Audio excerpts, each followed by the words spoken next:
But wait, I thought you made a video talking about how great the 2010s were. It says early 2010s. I didn't make a video talking about the entirety of the 2010s. And one of those reasons why I didn't like the entirety of the decade. Look, I get it. Recently people have been talking about how great the 2010s were. They're mostly talking about the early 2010s and not the middle or later part of the decade. I mean, in some people's videos, they do talk about 2016 at the latest. Of course, this video is very subjective, but I'm not gonna lie, it feels like the objective truth.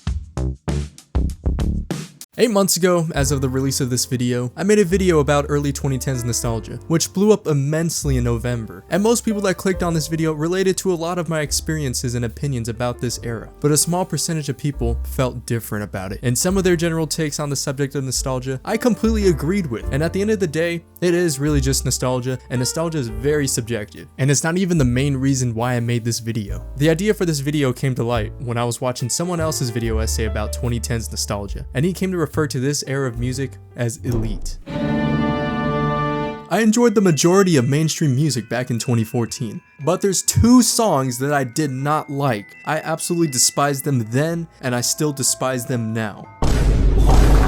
And for the next year, I also enjoyed a lot of the mainstream music, but here's 2 exceptions. Watch Me Whip the Nene, and this one might be a little controversial, but I do not understand why people think this is a good song. I always thought it was horrible, especially back then, and still do now. It wasn't a good song, never was a good song, never will be. It's hot garbage, and that was the hint right there, the word hot. Any guesses?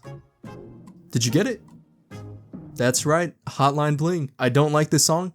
It's horrible. And now 2016 through 2019 are the years that this man referred to as the elite era. And in the elite era, it had multiple names. The SoundCloud rap era, the cloud era, and the mumble rap era. And the era of Lil rappers. Because every new rapper that was coming out had Lil in their name. But you cannot tell me that this era of music is elite. You cannot justify this era of music when you have Gucci Gang, Gucci Gang, Gucci Gang, Lil Pump, Lil Xan. I mean, sure, there's some good people, but this era was absolute shit. Personally, me, I didn't like this era of music. I thought it was boring. Well, it wasn't boring. It was bad, okay?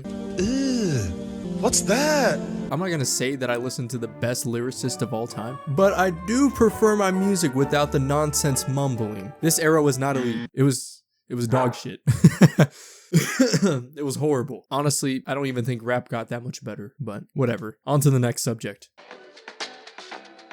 At this point, I wasn't watching a lot of TV, mainly because I was watching YouTube most of the time at this point. TV begun its downhill during this decade anyways, starting from the early 2010s with shows like Fanboy and Chum Chum, Teen Titans Go, Uncle Grandpa, and there's only one show that I can think of from that time that was actually pretty good. That show being We Bare Bears. And as far as Disney Channel goes, I have no idea. I stopped watching Disney Channel after 2012, but that's all I gotta say about TV. Now, gaming had its ups and downs. There were some good games, there were some bad games, but the bad thing about gaming at this time, loot boxes that plagued every single live service game known to man. And the only reason why they stopped doing it, a long time ago in a galaxy far, far away, a game called Star Wars Battlefront 2 came out and it had a loot box controversy. Rightfully so. I mean, not too long after Battle Royale games became popular, and games like Fortnite popularized the Battle Pass system, and a lot of games followed suit. And now almost every game that's live service has a battle pass. There were some good games at this time too, not to say everything was bad. Rainbow Six Siege, Battlefield 1, Fortnite 2017 and 2018. And I would say Black Ops 3 would be a part of this, but the campaign sucked and it was a part of the loot box problem that I just talked about. Multiplayer was good, Zombies was great, but hear me out on this one, okay? Black Ops 3 Zombies would not get as much praise if they never released Zombie Chronicles to it. Not to say that it was bad before, but I talked about this with some friends. They would put Black Ops 3 at least second or third best zombies. The games being above it would be Black Ops 1 or 2. If you want, you can disagree with me, but I think that's fairly reasonable. And just before I end this segment, let me just say this one thing real quick. Back in 2012, before the PS4 and Xbox One were consoles, whenever I got a new game, I can just put the disc into the console and play it immediately, for the most part. So ever since the PS4 and Xbox One days, you have not been able to do that. Why? Because when you put the disc into the console, it has to install onto the hard drive itself, which means you have to wait. Or sometimes you have to download the day one patch first before you can play it. And this even applies to single player games. Like imagine waiting all day, oh man, I'm so excited to play this single player game. And then you have to update it before you can play it. A single player player game. It's unfortunate, but let's move on. By 2016, the Wild West of the internet was no more. This new age of the internet had just begun.